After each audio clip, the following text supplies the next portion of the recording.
Hello everyone, my name is Megha Balani and welcome to all of you. और आज का जो हमारा टॉपिक है वो है शब्द विचार। शब्द विचार से पहले अगर आपको याद होगा कि हमने वर्ण विचार समझा था, तो वर्ण विचार जिसमें सिर्फ वर्ण की बात होती थी, जहाँ स्वर और व्यंजन से मिलकर कुछ बनता था तब वो शब्द बन जाता था। लेकिन अब शब्द के ऊपर विचार किया गया। कैसे कि जब हम छोटे थे तब हम क्या पढ़ते थे, सबसे पहले हमको फर्स्ट या सेकंड क्लास में हमको संज्ञा से इंट्रोड्यूस करवाया था, चाहे इंग्लिश में हो चाहे हिंदी में हो। हमको संज्ञा बताया गया था कि संज्ञा क्या होती है, कि अच्छा ये संज्ञा होती है जिस किसी को हम नाम दे देते हैं, किसी लड़के, जैसे हमने कोई लड़का बोला, लड़के का नाम बोला या कोई जगह बोली तो हम उसको संज्ञा कहते हैं। तो सबसे पहले हमको संज्ञा समझाई गई, उसके बाद संज्ञा के बाद सर्वनाम समझाया गया कि भाई संज्ञा के स्थान पर जो प्रयुक्त होते हैं शब्द वो सर्वनाम कहलाते हैं। तो इस तरह से हम आगे बढ़ते गए।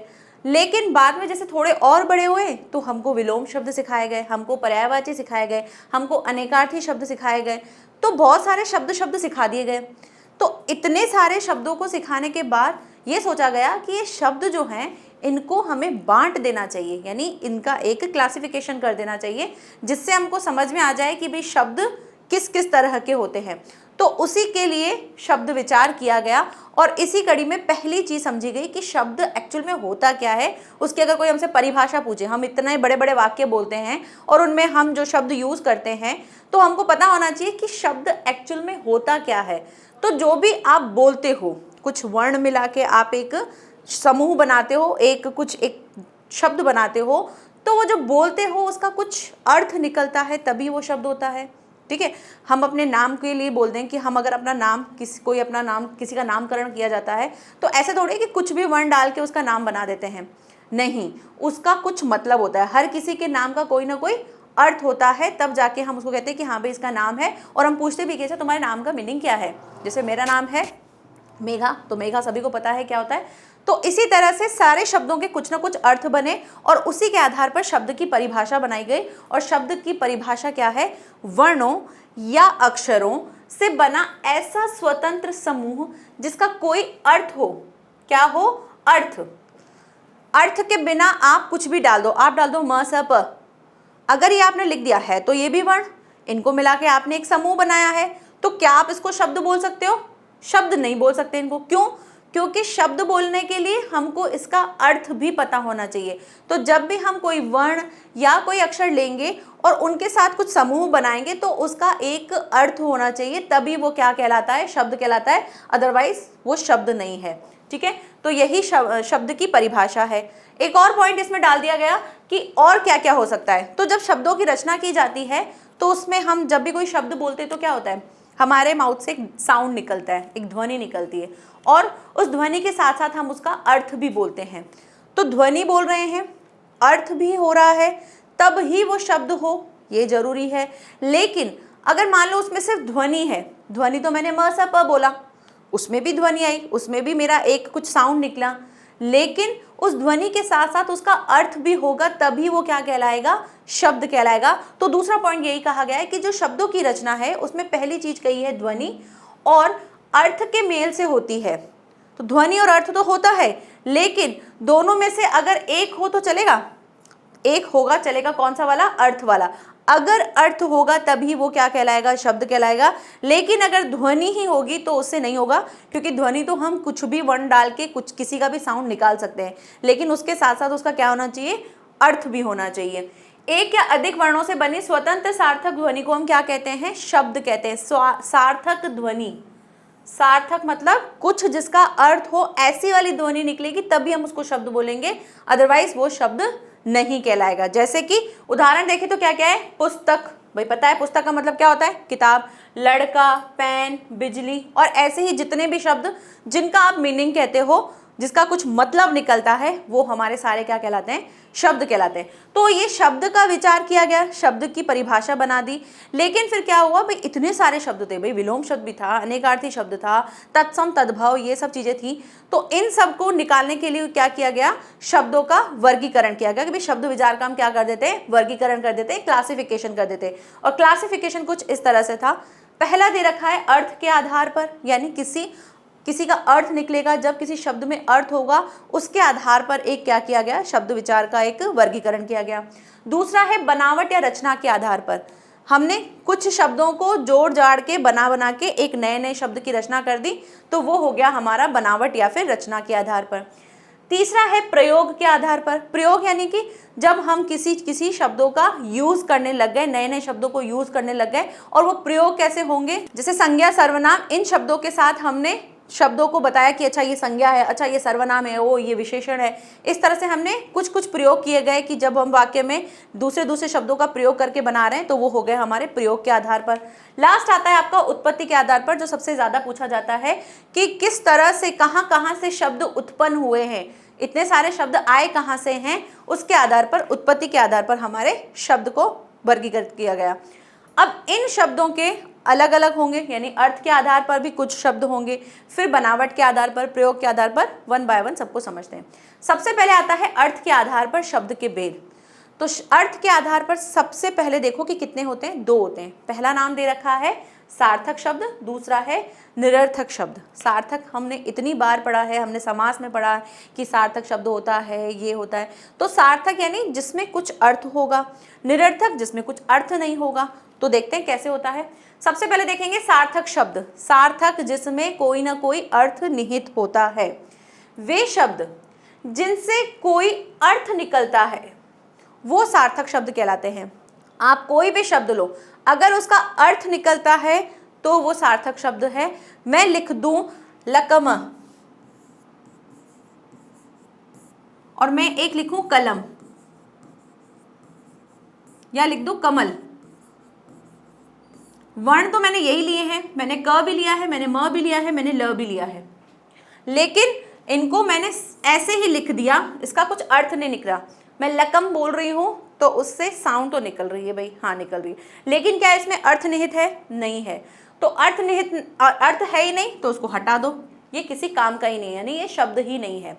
हाँ, लेकिन ऐसे ही सारे वर्णों के समूह से मैंने दूसरा शब्द बना दिया कलम और कमल, तो इनका मतलब है, ठीक है, इसका मतलब कलम पेन के लिए कह रहे हैं और ये कमल फूल के लिए कह रहे हैं, या किसी का नाम भी कहते हैं इसको।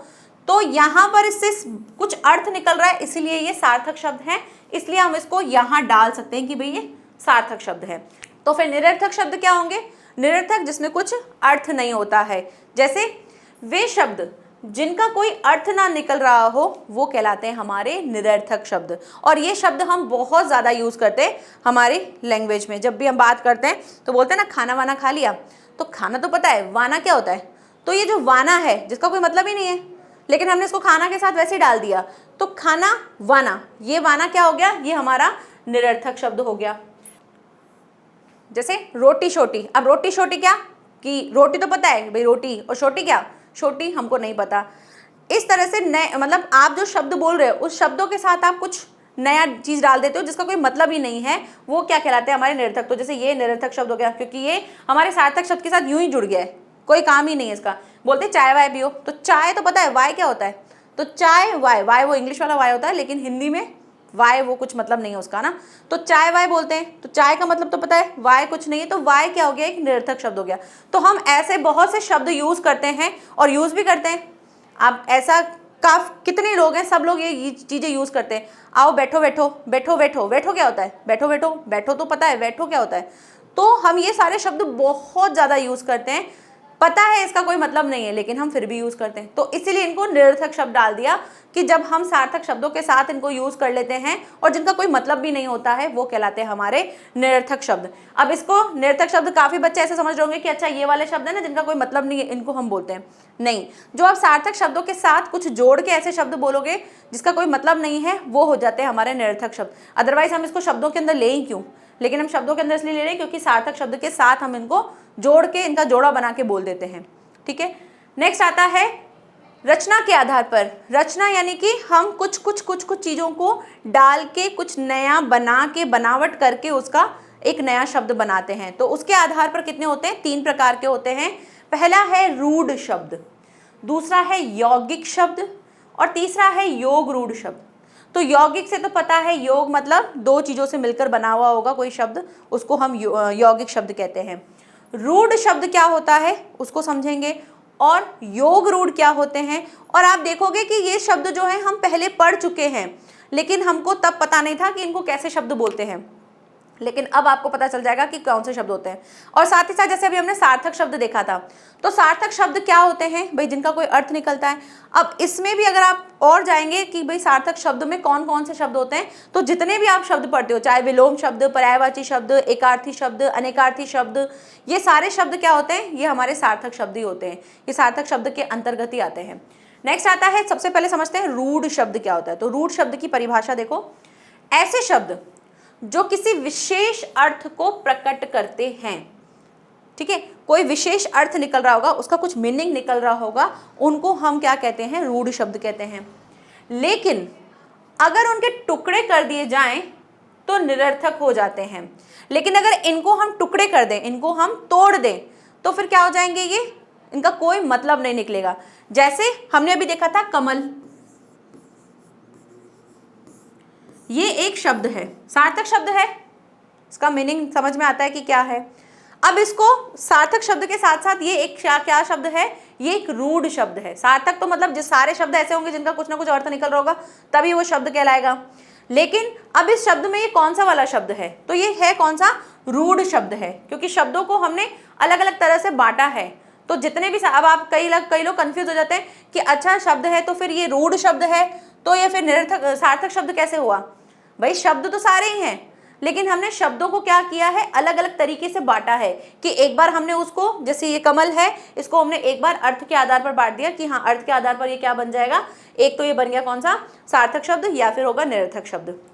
दूसरा रूढ़ शब्द। अब रूढ़ शब्द क्या है कि भाई बनावट के आधार पर, तो रूढ़ शब्द क्या होते हैं, जब हम इनको तोड़ें और तोड़ने पर ये क्या बन जाए, बिल्कुल अलग अलग हो जाए। अब मैं कमल को तोड़ूंगी तो क्या बनेगा, क म ल।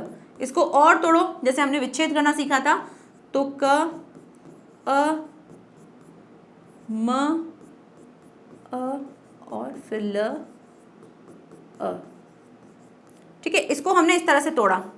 लेकिन जब हमने इसको तोड़ा तो इससे ऐसा कुछ नहीं हुआ कि हमने क और म लिख दिया तो इससे कुछ मीनिंग निकल गया। भाई मल का मतलब तो पता है, लेकिन क का मतलब क्या है।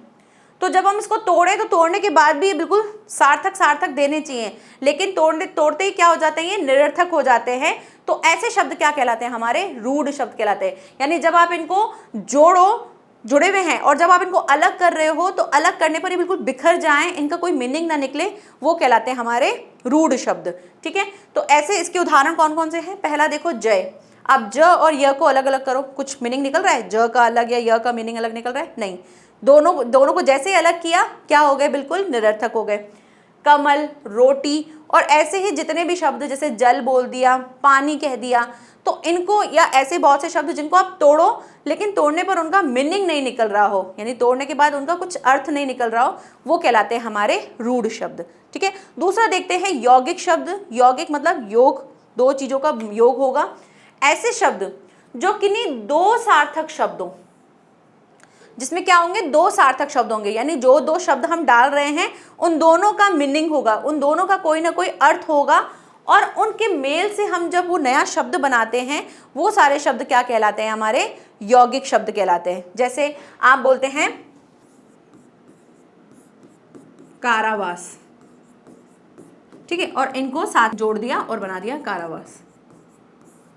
तो इसका मतलब पता है, इसका मतलब कारा मतलब जेल के बारे में बात कर रहे हैं, वास मतलब वहां पे रहने के बारे में बात कर रहे हैं। दोनों का अलग अलग मीनिंग है और इन दोनों को जोड़ के हमने एक नया शब्द बना दिया, तो ये हो गया हमारा यौगिक शब्द। तो यौगिक शब्द जिसमें हम दो शब्दों को जोड़ के बनाते हैं। अब यौगिक शब्द में कौन कौन से शब्द आ जाएंगे आपके यौगिक शब्द में, ऐसे सारे, जैसे हम उपसर्ग की बात करें, जैसे मान लो होता है कुपुत्र, ठीक है, इसको अगर हम अलग करते हैं तो क्या बनता है, कु, और क्या बन जाता है, पुत्र। तो कु और पुत्र, कु का मतलब बुरा होता है, पुत्र का मतलब बेटा होता है। तो इसका भी हमको मतलब समझ में आ रहा है कि भाई कु और पुत्र, कुपुत्र, ये क्या हो गए, हमारे एक यौगिक शब्द हो गए। तो इसके अंतर्गत क्या आ गया, हमारा उपसर्ग भी आ गया।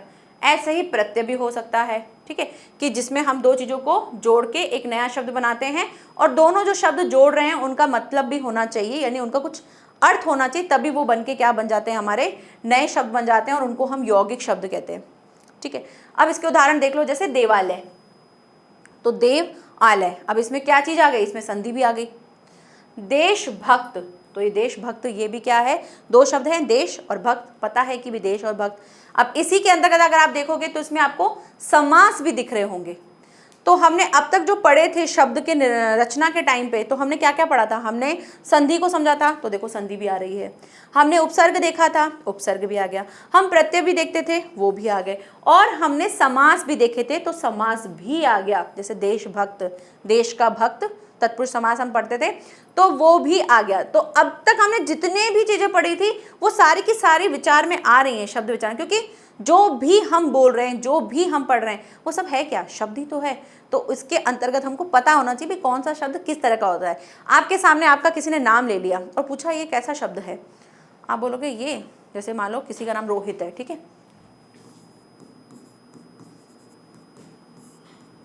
आपसे पूछा गया ये कौन सा शब्द है, तो आप बोलोगे रोहित, ये सार्थक शब्द है, इसका मीनिंग भी है। और आप इसके साथ अगर बोलेंगे कि अच्छा ये एक रूढ़ शब्द भी है। रूढ़ शब्द क्यों है, क्योंकि इसमें क्या है, इसको अगर आप तोड़ोगे तो उसका कुछ मीनिंग नहीं निकलेगा कि रो को अलग कर दो, हित को अलग कर दो, हित का मतलब तो पता है, लेकिन रो को अलग कर दो तो उससे कोई मीनिंग नहीं निकलेगा। तो ये एक सार्थक शब्द है जिसका कुछ मीनिंग होता है। तो ऐसे ही आपको हर एक जो भी आपको शब्द दिखेगा आप उसको क्लासीफाई कर पाओगे कि अच्छा ये वाला ना शब्द ये इस तरह का शब्द होता है, ठीक है। नेक्स्ट आगे बात करते हैं योग रूढ़। अब इसके अंदर क्या है, दो शब्द मिले हुए हैं, एक तो योग मिला हुआ है और एक क्या मिला हुआ है, रूढ़ मिला हुआ है। योग मीन्स कि दो शब्दों का योग होगा ठीक है, लेकिन रूढ़ भी होगा। रूढ़ मीन्स कि अब क्या होगा कि इनसे जो शब्द बने हुए होंगे, दो शब्द जो मिल रहे होंगे उससे कुछ अलग ही मीनिंग निकल रहा होगा। तो ऐसी परिभाषा तो हमने कहीं और भी पढ़ी थी, कहाँ, बहुव्रीहि समास में। तो बिल्कुल योग रूढ़ में वो सारे शब्द आते हैं जो क्या होते हैं, हमारे बहुव्रीहि समास में आते हैं, या फिर ऐसे शब्द जिसमें आप कोई शब्दों को एक साथ निकाल रहे हो और उसका कुछ अलग ही मीनिंग निकल रहा है, कोई और ही मीनिंग निकल रहा है, वो सारे हमारे योग रूढ़ में आते हैं। जैसे ऐसे शब्द जो किन्हीं दो शब्दों के योग से बने हों एवं बनने पर किसी विशेष अर्थ का बोध कराते हैं, कुछ एक अलग अर्थ बताते हैं, मतलब दो शब्दों से मिलकर बने होंगे लेकिन उनका मीनिंग कुछ और ही निकल रहा होगा, वो कहलाते हैं हमारे योग रूढ़ शब्द। तो ऐसे शब्द कौन कौन से होते हैं, उदाहरण देख लेते हैं। सबसे पहले दे रखा है देखो दशानन। तो दशानन क्या है, 10 है आनन जिसके, ऐसे ही गजानन, गज के समान आनन है जिसके। कौन है, किसको बोलते हैं हम दशानन, हम दशानन ऐसे थोड़ी बोल देते हैं, हम दशानन किसको बोलते हैं, उसका कुछ विशेष अर्थ निकलता है। जब हम रावण की बात कर रहे हैं तब हम बोल रहे हैं किसके लिए, दशानन, उस रावण के लिए। ऐसे हम जब गजानन बोल रहे हैं तो हम किसकी बात कर रहे हैं, हम उस गज आनन, ऐसे नहीं बात करें कि भाई गज के आनन, उसकी बात नहीं कर रहे हैं हम। गजानन किसी तीसरे पर्सन के बारे में बात करें, किनके बारे में, गणेश जी के बारे में बात कर रहे हैं, है ना। तो इस तरह से जब हम दो शब्द जो जुड़े हुए हैं उसके लिए हम किसी तीसरे का ही मीनिंग निकाल रहे होते हैं, वो कहलाते हैं हमारे कौन से वाले, योग रूढ़ शब्द। और इसके अंतर्गत सारे कौन से उदाहरण आएंगे, जो भी आपके बहुव्रीहि समास में आते हैं वो सारे उदाहरण इसमें आएंगे। जैसे गजानन हो गया, चक्रपाणी हो गया, या ऐसे ही बहुत से, विषधर हो गया, विष को धारण करने वाला। अब विषधर हम किसे कहते हैं, हम शिव जी को कहते हैं। तो ये सारे शब्द जब हम जोड़ते हैं और तीसरा अर्थ निकल जाता है वो कहलाता है हमारा योग रूढ़। ऐसे ही पीताम्बर, पीले हैं अंबर जिसके, अर्थात श्री कृष्ण, तो होता है ये योग रूढ़ शब्द। तो क्या क्या समझ लिया हमने, अर्थ के आधार पर देख लिया, फिर रचना करके भी देख लिया, क्योंकि इसमें क्या कर रहे हैं हम, रचना कर रहे हैं, कुछ कुछ शब्दों को डाल डाल के बना के हम नए नए शब्द बना रहे हैं। नेक्स्ट आता है प्रयोग के आधार पर। प्रयोग यानी अब हम कुछ चीज़ों को प्रयोग में ला रहे होंगे, यूज में ला रहे होंगे। इंग्लिश में अगर बोलूँ तो यूज, जब आप वर्ड्स को यूज कर रहे हो अपने सेंटेंस में, अपने वाक्य में, जब कुछ शब्दों को यूज कर रहे हो तो उसके आधार पर हमने प्रयोग के आधार पर दो तरह से बांटा है। कौन कौन से, जो हम पढ़ चुके हैं पहले ही, विकारी शब्द और अविकारी शब्द। विकारी शब्द याद आ गया ना, और अविकारी जिसमें लिंग वचन के आधार पर कुछ चीजें चेंज नहीं होती हैं, तो इसके आधार पर बना दिया गया। कौन कौन से होते हैं देखते हैं। सबसे पहले आता है विकारी शब्द। विकारी शब्द क्या होगा, जिसमें ऐसे शब्द आते हैं जो कि जिनके रूप में लिंग वचन कारक के अनुसार परिवर्तन होते होंगे। जैसे हम ले रहे हैं लड़का, अब लड़का का हमको अगर वचन परिवर्तित करना है तो हम लड़के कर देंगे। अब हम लड़के के अनुसार क्रिया लगाएंगे, और अगर हम लड़की लिखते हैं तो लड़कियां हो जाएगा, यानी वचन परिवर्तित हो जाएगा, किसी अलग तरीके से हो जाएगा। और लड़कियां लिखेंगे तो हम उसकी क्रिया भी उसके आधार पर चेंज करेंगे। तो ऐसे शब्द जब आप यूज कर रहे हो और उसमें किसी लिंग, वचन या कारक के अनुसार उसमें परिवर्तन होते हैं, वो हमारे सारे शब्द कैसे कहलाते हैं? विकारी शब्द कहलाते हैं। तो विकारी शब्द हमने बहुत अच्छे से डिटेल में सारी चीजें पढ़ रखी है, तो सिर्फ और सिर्फ मैं नाम लिखेंगे। तो विकारी शब्द कौन कौन से होते हैं? 4 प्रकार के होते हैं। पहला है संज्ञा, दूसरा है सर्वनाम, विशेषण और क्रिया। संज्ञा जिस भी चीज को हम नाम दे सकते हैं वो सारी हमारी संज्ञा कहलाती है। सर्वनाम संज्ञा के स्थान पर प्रयुक्त होने वाला। विशेषण जो संज्ञा और सर्वनाम की विशेषता बताता है। अब इसको एक उदाहरण से देखते हैं। जैसे हमने लिखा बहुत सुंदर लगती है, ठीक है। हमने लिखा कविता बहुत सुंदर लगती है। अब इसके अंदर सारी चीजें आ गई। पहली चीज क्या है? ये एक संज्ञा है, क्योंकि क्या है इसमें? किसी नाम है, किसी का व्यक्ति का नाम है, कोई वस्तु, जगह, हम इन सब चीज़ों को संज्ञा बोलते हैं। तो कविता क्या हो गया? एक संज्ञा हो गया। दूसरी चीज़ आती है सर्वनाम। अगर मैं कविता की जगह लिख दूं वह बहुत सुंदर लगती है, तो यहाँ पर क्या हो जाएगा? अगर मैंने वह लगा दिया तो इस वह से वो क्या बन गया? संज्ञा के स्थान पर प्रयुक्त होने वाला हो गया। तो ये कहलाएगा हमारा सर्वनाम, ठीक है। नेक्स्ट आता है आपका विशेषण। विशेषण में क्या होता है? किसी की विशेषता बताते हैं। कि किसकी विशेषता बता रहे हैं हम? कविता की विशेषता बता रहे हैं कि वो कैसी है? बहुत सुंदर है। तो ये हो गया हमारा विशेषण। और उसके बाद आता है क्रिया। जब हम किसी की क्रिया, अब क्रिया भी 2 तरह की होती है वैसे देखा जाए तो, कि एक मेन अगर आप देखोगे तो एक तो आपकी मुख्य क्रिया होती है, दूसरी उसकी सहायक क्रिया होती है। तो कई बार आपको मुख्य क्रिया मिल जाएगी, यानी उसमें कोई काम हो रहा होगा, लेकिन कई बार आपको नहीं भी मिलती है, जिसमें आप सिर्फ और सिर्फ उस वाक्य का टेंस बताते हो, काल बताते हो कि भाई वो काम जो हो रहा है वो कब हो रहा है, किस समय हो रहा है। तो यहाँ से हमको कैसी लगती है? भाई लगती है, तो यहाँ पे आपको दोनों दिख रही हैं, मुख्य क्रिया भी दिख रही है और आपकी सहायक क्रिया भी दिख रही है। तो लगती है, ये क्या हो गया? हमारा क्रिया हो गया। तो यहाँ पर हमने शब्द ही यूज किए हैं और सबका कुछ ना कुछ क्या है? अर्थ है।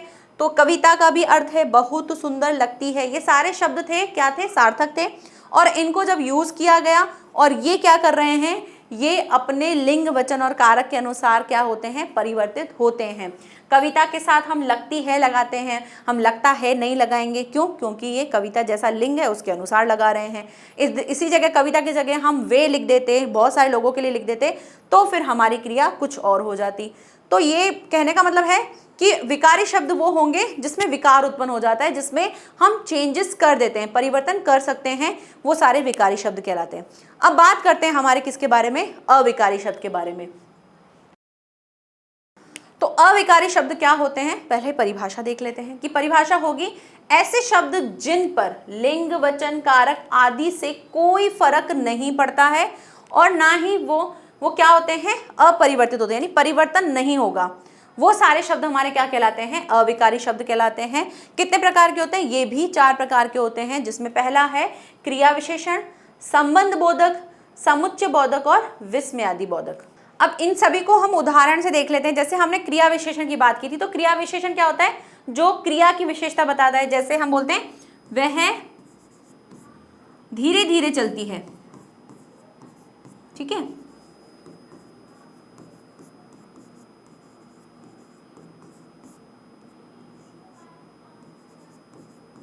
वह धीरे धीरे चलती है। तो भाई चलती कैसे है? धीरे धीरे चलती है। तो ये धीरे धीरे क्या है? क्रिया विशेषण है। आप इस धीरे धीरे को कभी धीरो धीरो नहीं करोगे, धीरू धीरू नहीं करोगे, धीरे धीरे तो है ही, उसके आगे का कुछ नहीं कर सकते हो, यानी इसमें आप चेंज नहीं करोगे। क्यों? क्योंकि आप यहाँ पे वह लिख रहे हो, आप किसी का नाम लिखो, आप यहाँ पे लिंग चेंज कर दो, आप यहाँ पे एक से ज्यादा लोगों का बना दो, बहुवचन बना दो, तो भी ये धीरे धीरे ही रहेगा, इसमें कोई परिवर्तन नहीं होगा। तो कहने का मतलब है ऐसे शब्द जो परिवर्तित नहीं होते हैं, चाहे आपका कर्ता कैसा भी हो, वचन कैसा भी हो, लिंग कैसा भी हो, वो सारे शब्द हमारे क्या कहलाते हैं? अविकारी शब्द कहलाते हैं, यानी जिसमें अविकार यानी विकार उत्पन्न होता ही नहीं है। ये हो गया आपका क्रिया विशेषण का उदाहरण। संबंध बोधक, जैसे हम क्या बोलते हैं? संबंध, यानी कि किसी में रिलेशन बताते हैं कि राम का घर मेरे घर के पास है। तो ये क्या हो गया? राम का घर। तो किसका घर भाई? राम का घर। तो घर और राम के बीच में हमने क्या बताया? संबंध बताया, इसलिए क्या हो जाएगा? ये संबंध बोधक। तो का आप क्या करोगे? की नहीं करोगे।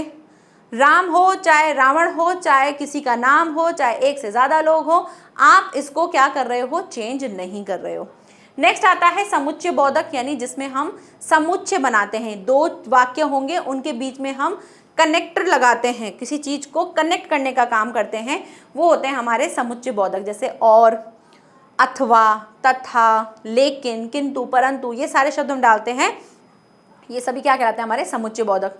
नेक्स्ट आता है विस्मयादि बोधक, जिसमें हम विस्मय करते हैं, अरे, राम, जरा यहाँ ना, तो ये सारे शब्द हम क्या करते हैं, थोड़े से विस्मय करके बोलते हैं, या वाह, आहा, अरे, ऐसे जितने भी शब्द हम जब विस्मय के साथ बोलते हैं वो सारे हमारे क्या कहलाते हैं, विस्मयादि बोधक कहलाते हैं। तो आप अगर किसी को शाबाशी दे रहे हो, तो चाहे वो स्त्रीलिंग हो, चाहे पुल्लिंग हो, चाहे एक वचन हो, चाहे बहुवचन हो, आप उसके लिए वाह ही करेंगे, वाहे नहीं करोगे, वाहो नहीं करोगे, वाह लिखोगे, है ना। तो ये सारे शब्द क्या कहलाते हैं, हमारे अविकारी शब्द कहलाते हैं। तो क्या हो गए, ये प्रयोग के आधार पर हो गए, क्योंकि हम इनको क्या कर रहे हैं, प्रयोग कर रहे हैं, यूज कर रहे हैं, किसी वाक्य में डाल रहे हैं इन शब्दों को, ठीक है ना। हम इसमें कोई रचना कर रहे हैं, ना हम इसके किसी अर्थ के बारे में बता रहे हैं, हम क्या कर रहे हैं, इसको प्रयोग करते हुए बता रहे हैं। है तो ये भी क्या, ये भी शब्द हैं किसी सार्थक शब्द, मतलब शब्द तो जितने भी देखोगे आप वो सारे सार्थक होंगे, तभी वो शब्द कहलाएंगे। बस इसके कैटेगरी हमने अलग अलग बताई है कि किस किस तरह से कब कब कौन कौन सा शब्द कैसा कैसा हो सकता है। नेक्स्ट लास्ट आता है आपका उत्पत्ति के आधार पर। उत्पत्ति यानी उत्पन्न हुए, कहीं कहीं से आए हैं, ऐसे शब्दों को हम क्या कहते हैं, उत्पत्ति के आधार पर। और उसके आधार पर जो बताए गए हैं वो 4 प्रकार के होते हैं, और ये सबसे ज़्यादा आपसे पूछे जाते हैं, जिसमें क्या है, सबसे पहला है तत्सम शब्द।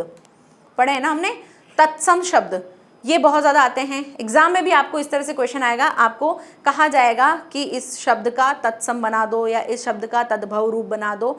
तो तत्सम, तद्भव, ये बहुत ज़्यादा पूछा जाता है, मोस्ट इंपॉर्टेंट, ठीक है, वेरी वेरी इंपॉर्टेंट, ये दोनों तत्सम और तद्भव। नेक्स्ट आता है देशज शब्द, उसके बाद आता है विदेशी शब्द। सबको 1 बाय 1 देखते जाएंगे। सबसे पहले देखेंगे तत्सम शब्द, उसके बाद देखेंगे तद्भव शब्द, फिर इन दोनों को और भी डिटेल में समझेंगे कि ऐसे और कौन कौन से शब्द हैं जिनको हम बोलते हैं ये भाई तत्सम है, ये तद्भव है। सबसे पहले तत्सम, तत् मतलब उस 2 शब्दों से मिलकर बना है, पहला है तत्, दूसरा है सम। तत् मतलब उसके, सम मतलब सामने। तो जब हम किन्हीं शब्दों को एज इट इज यूज करते हैं, यानी संस्कृत के शब्द थे, उन संस्कृत के शब्दों को जब हम हिंदी के वाक्यों में, हिंदी की बातों में, जब हम हिंदी में एज इट इज यूज करते हैं, उनको हम बोलते हैं तत्सम शब्द। परिभाषा देखते हैं। संस्कृत में ऐसे शब्द जो हिंदी भाषा में बिना परिवर्तन के प्रयुक्त होते हैं, मतलब कुछ परिवर्तन नहीं किया, एज इट इज ऐसे के ऐसे ही हमने हिंदी लैंग्वेज में उसको यूज करना शुरू कर दिया, वो सारे कहलाते हैं हमारे तत्सम शब्द। कौन से होते हैं, उदाहरण देखो, जैसे दे रखा है अग्नि, हम बोलते हैं ना अग्नि, हम आग भी बोलते हैं, हम अग्नि भी बोलते हैं। तो हमने क्या किया, हमने अग्नि जो है, जो तत्सम यानी संस्कृत का था, हमने उसको एज इट इज अपनी हिंदी लैंग्वेज में यूज करना शुरू कर दिया। ऐसे ही अमृत बोलते हैं ना, अमृत, चरणामृत बोलते हैं, तो अमृत, अमृत क्या है, ये भी हमने क्या, कहाँ से लिया है, ये भी हमने संस्कृत लैंग्वेज में से ही लिया है और हम हिंदी में इसको एज इट इज यूज कर रहे हैं। अक्षी, अक्षी मीन्स आंखों के बारे में बात कर रहे हैं, तो ये भी क्या है, हम एज इट इज हिंदी में यूज करते हैं इन शब्दों को। हम नहीं करते होंगे, लेकिन काफ़ी जगहों पर हिंदी लैंग्वेज में जब आप देखोगे कोई काव्य लिखा जाता है तो वहाँ पर इस तरह से ये सारे शब्दों को यूज़ किया जाता है ये संस्कृत के, लेकिन ये हिंदी में भी यूज़ होते हैं। तो ऐसे सारे शब्द जिनसे आपको संस्कृत वाला फील आ रहा हो, वो क्या कहलाते हैं, हमारे तत्सम शब्द। कई बार बच्चे कंफ्यूज हो जाते हैं कि तत्सम तद्भव जब लिखने बैठते हैं या उसके बारे में देखते हैं तो कंफ्यूज हो जाते हैं कि तत्सम कौन से होते हैं, तद्भव कौन से होते हैं। तो तत्सम जिसमें आपको क्या दिख रहे हो, संस्कृत वाला चीज़ फील हो रहा हो, संस्कृत के शब्दों वाला फील हो रहा हो कि हाँ थोड़ा सा कठिन कठिन जैसा लग रहा है, वो होते हैं हमारे तत्सम शब्द।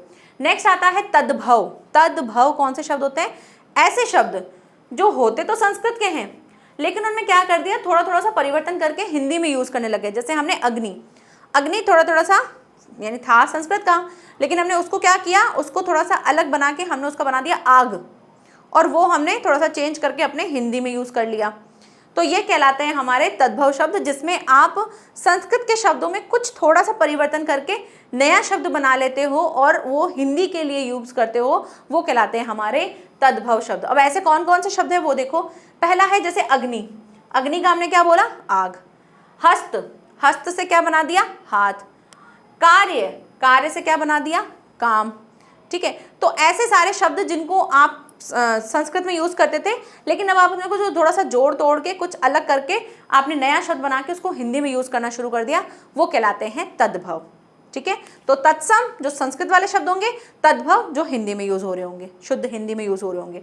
नेक्स्ट आता है आपका देशज शब्द, सॉरी, अब कुछ इसके बाद फिर ये लेना। अब हम देखते हैं ऐसे कौन कौन से और भी शब्द हैं, क्योंकि तत्सम तद्भव सबसे ज़्यादा आता है, तो उसके कुछ एक छोटी सी लिस्ट देख लेते हैं। बहुत सारे हैं शब्द तो, लेकिन मैं फिर भी थोड़े से लेके आई हूँ आपके लिए, ताकि आप देख सकें कि क्या थोड़ा थोड़ा सा अंतर हमको दिख रहा है। सबसे पहले देखो अमृत, अमृत का अमी।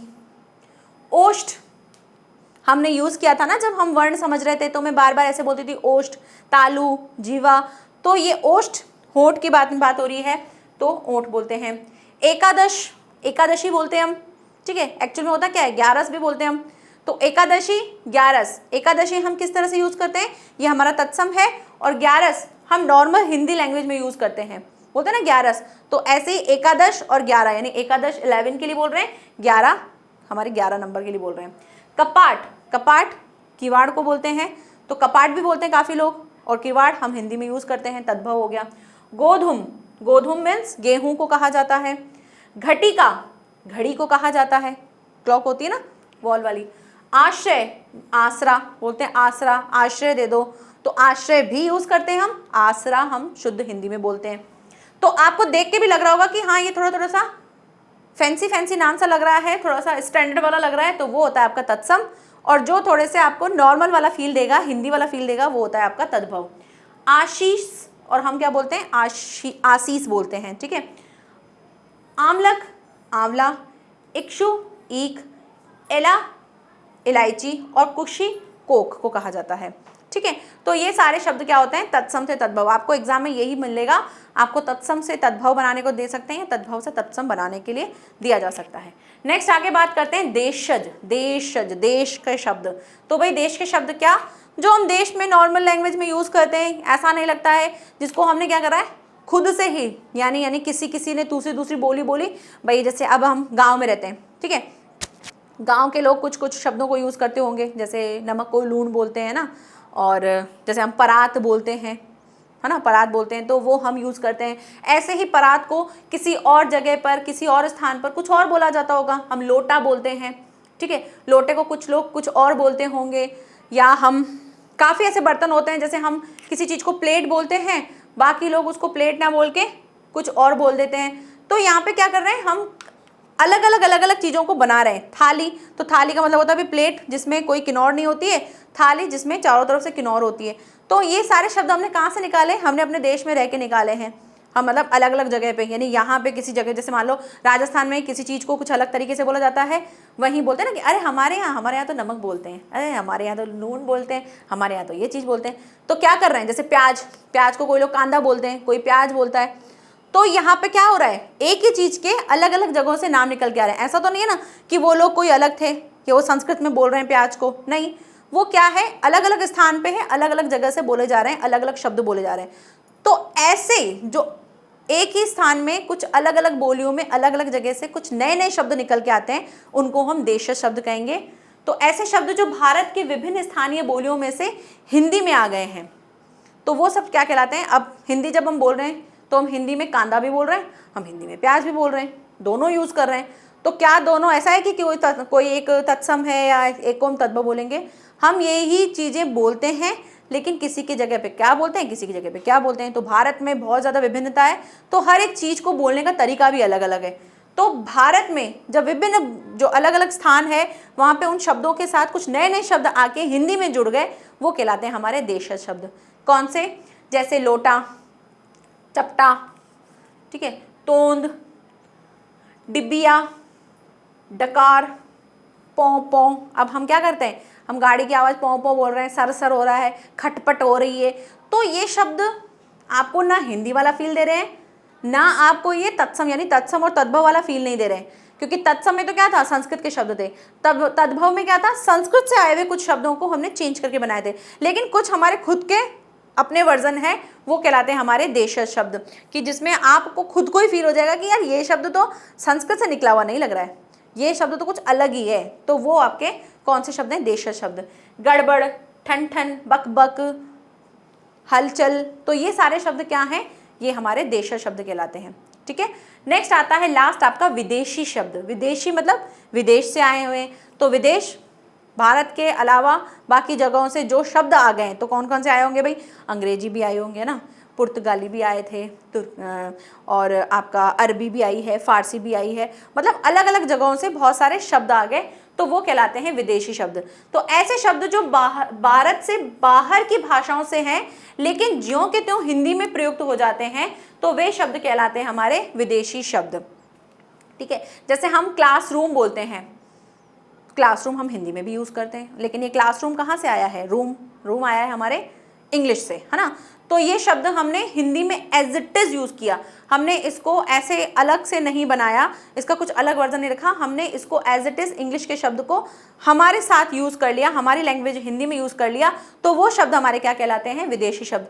और इसी के अंतर्गत आपको बहुत सारे कुछ वर्गीकरण कर दिए गए हैं, जिसमें आपका कौन कौन सा है? एक आ गया आपका जैसे अरबी, ठीक है, फारसी हो गया, अंग्रेजी हो गया,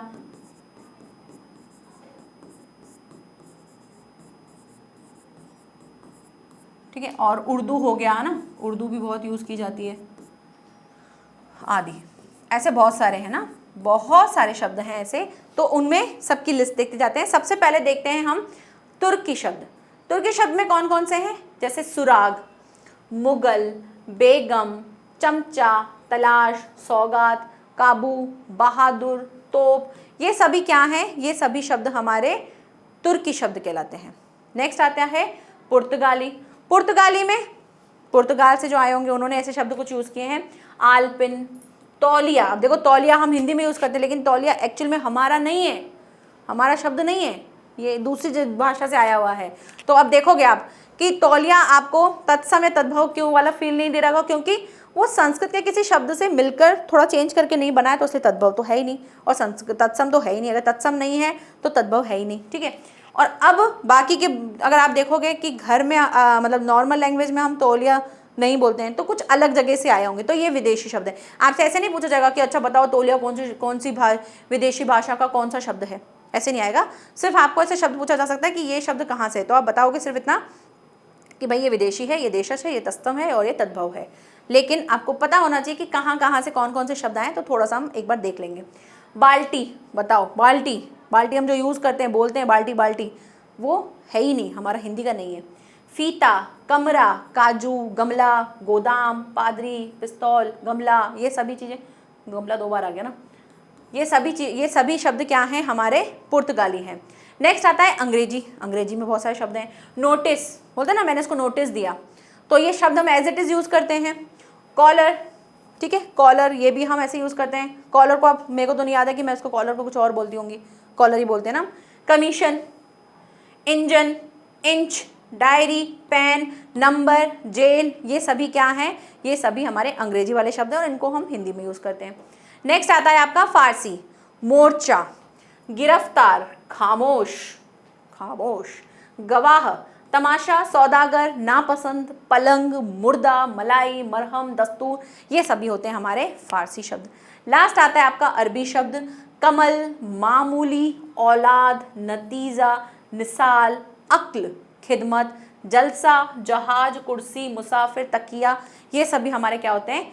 अरबी शब्द होते हैं। तो विदेशी शब्द आपको इतना ध्यान रखना है कि जो विदेशों से मतलब भारत के बाहर से कहीं और से शब्द आए हुए हैं, वो सारे हमारे क्या कहलाते हैं? विदेशी शब्द। तो आज हमने क्या समझा? आज हमने अर्थ के आधार पर देखा, जिसमें सार्थक और निरर्थक देखा, ठीक है। दूसरा हमने देखा बनावट के आधार पर, तो भाई बनावट यानी रचना के आधार पर कौन कौन से होते हैं? रूढ़ होते हैं, यौगिक होते हैं और योग रूढ़ होते हैं। देन हमने देखा प्रयोग के आधार पर, जिसमें विकारी और अविकारी शब्द होते हैं। और लास्ट हमने जो सबसे ज़्यादा इंपॉर्टेंट जो यूज़ किया जाता है, जो सबसे ज़्यादा पूछा जाता है, वो है आपका कौन सा वाला? आपके तत्सम तद्भव वाले शब्द, यानी कि जिनको आप किस तरह से यूज़ करते हो, उत्पत्ति के आधार पर यूज़ करते हो, तत्सम तद्भव और देशज और विदेशी शब्द, ठीक है। अब मैं एक छोटी सी आपसे चीज़ पूछने वाली हूँ, मैं कुछ पिक्चर्स बनाऊंगी, आपको उनका तत्सम और तद्भव खुद से सोचना है, मतलब मैं तो उससे पिक्चर बनाऊंगी और साथ ही साथ उसका आंसर बताऊंगी, आपको पिक्चर देखते ही उसका तत्सम और तद्भव बनाना है, ठीक है। तो सबसे पहली पिक्चर मैं बना रही हूँ, मेरी ड्राइंग थोड़ी सी ठीक ठाक ही है।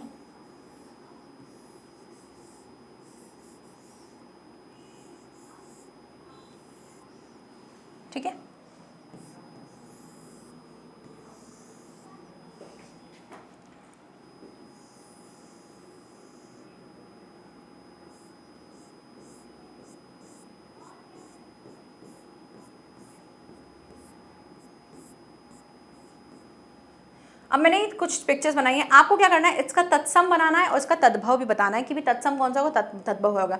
सबसे पहली चीज, इसको हम वैसे तो क्या बोलते हैं, फूल बोलते हैं, है ना। तो इसका अगर हम तत्सम और तद्भव बनाएंगे तो क्या बनेगा, एक तो हम बोलते हैं पुष्प और एक हमने इसका क्या बना दिया, फूल। तो पुष्प एक तत्सम शब्द बन गया, फूल क्या बन गया, तद्भव बन गया। नेक्स्ट आता है, ये क्या है, पत्ता।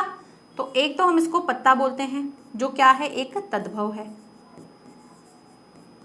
और अगर इसको हम तत्सम बनाएंगे तो क्या बनेगा, तत्सम में होता है पत्र। नेक्स्ट देखो, ये क्या है, सूरज। तो इसको हम तद्भव में तो क्या बोलेंगे, सूरज, और तत्सम में क्या बनाते हैं इसको, सूर्य। ठीक है, तो आपको इसी तरह से मिलेगा, कोई एक शब्द मिल जाएगा और उसका तत्सम या फिर तद्भव आपसे पूछा जाएगा। तो ये एक छोटा सा मैंने टेस्ट लेने की कोशिश की कि आपको पता हो कि तत्सम कैसा होगा और तद्भव कैसा होगा। ठीक है, आई होप आपको आज की क्लास पूरी तरह से समझ में आ गई होगी कि शब्द विचार क्या होता है और उसमें किस किस तरह के शब्द आते हैं। नेक्स्ट हम नए टॉपिक के साथ आएंगे, तब तक के लिए thank you so much, bye bye and take care.